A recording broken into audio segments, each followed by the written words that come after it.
CTE has been found in 99% of deceased NFL players' brains that were donated to scientific research. This is according to the Journal of the American Medical Association.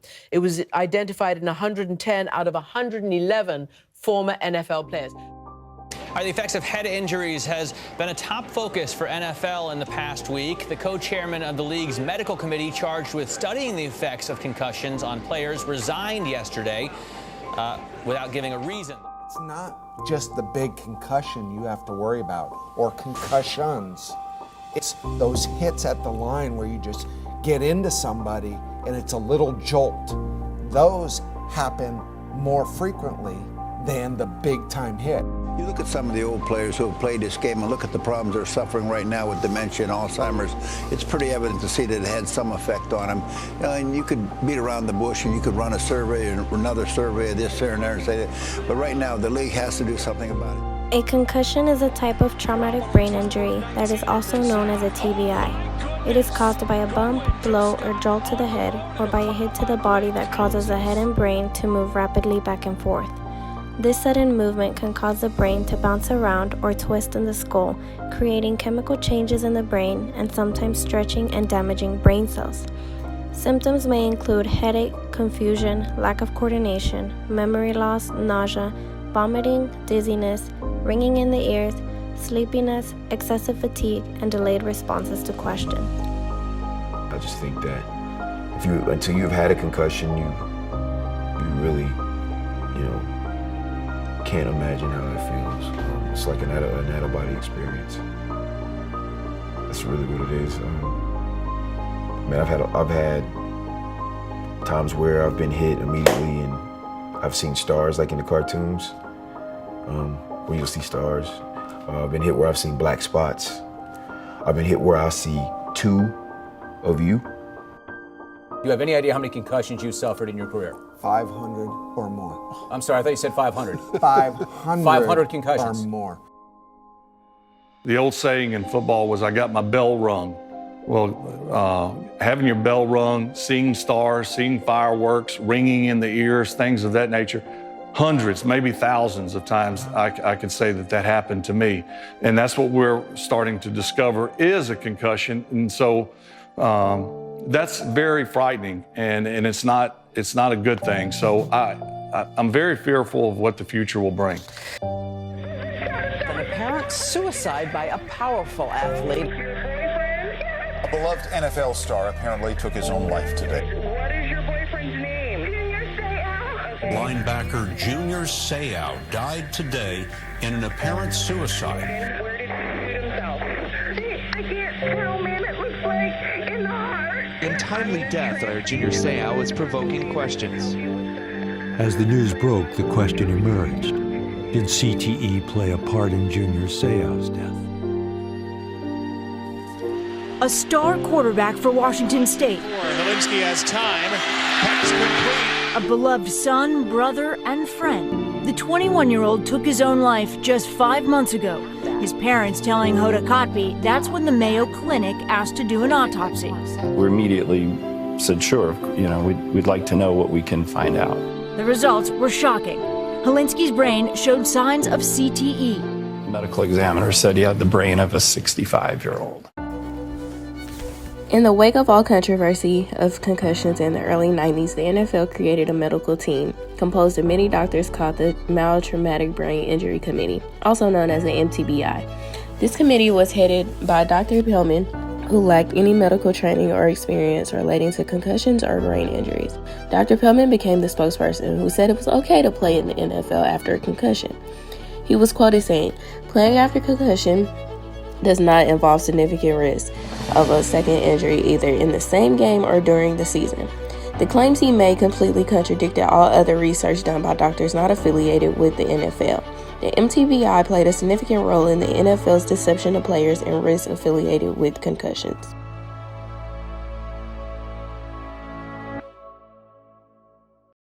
Move on now to the NFL. They are speaking out about the new film Concussion, which tells the story of the doctor who sounded alarm bells about the brain injuries in pro football.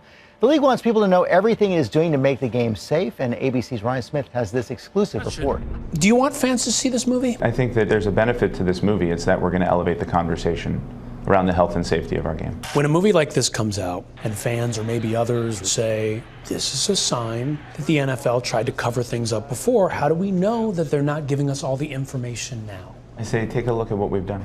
The league saying a lot has changed since 2005. Updates to 39 rules related to health and safety in the last decade, implementing new concussion protocols, and investing millions to improve equipment, like special straps that aim to regulate head movement in the helmet. But is this enough?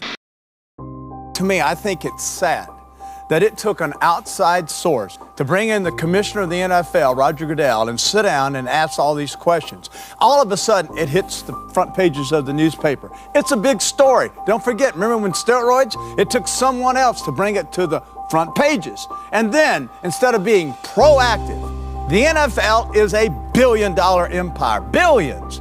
Instead of being proactive, they are reactive. They wait till somebody else says, you got a problem, and they go, oh, we're going to fix that. And behind closed doors, they'll tell us, we're going to take care of that. Good idea. But you know what? We shut the doors, we go about our way, and we say, they're going to take care of it. And you know what? They don't.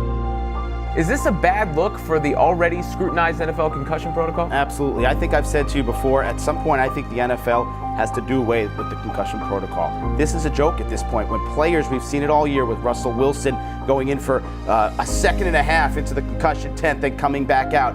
Cam not getting pulled immediately from the ball game. I think Marcus Mariota took a shot late in the game to the head, and I thought to myself, protocol says he should come out, but you're telling me any doctor or anyone's going to pull him out of what could be a game-winning drive late in the game? That's not going to happen.